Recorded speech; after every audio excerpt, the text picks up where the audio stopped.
Pipila ka kalapasan ang nakita sa mga opisyales sa Cagayan de Oro City LGU sa operasyon sa usa ka dakong karnibal sa syudad. Gimando gilayon nga sundon kini alang sa seguridad sa katawhan. Aniya ang report. Sorpresa ang giinspeksyon sa mga personahe sa Regulatory Compliance Board, Office of the Building Official, uban ang mga opisyal sa City Hall ug pipila ka konsehal sa syudad.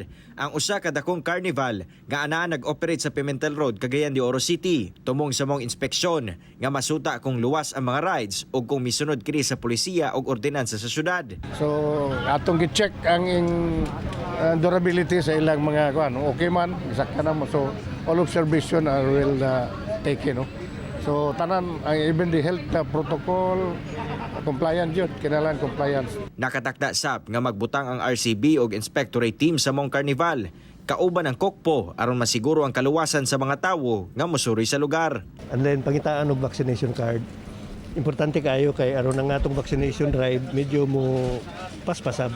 Gani kung mga bata ang mosulod, hangyon lang nila pagsulod nga kung wala pa mo babakunahin, pagpabakuna mo. Sa pag-inspeksyon sa Cagayan de Oro City LGU, ubay-ubay gayud ka mga kausaban ang ilang nakita nga kinahanglang ipatuman. Hinoon sa kabahin sa management sa karnibal, anda matud pa sila nga ipatuman kini. Anyong pag-inspeksyon sa RCB nga na mga ginagmay nga nakita nila nga murag dili safety, amo yung paganikamutan nga kini nakita nila ma-plaster na sa sakto nga walay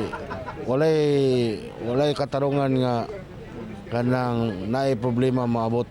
Mapasalamaton sab ang management sa gihimong inspeksyon, sanglit ilang nakita karon pa lang ang angay hatagan og pagtagad sa ilang karnival. Gawa sa mong karnival, magpahigayon usab og mga sorpresang inspeksyon sa ubang patigayon aron masiguro nga misubay kini sa mga pulisya. Kauban si Makoy Sempron sa kamera.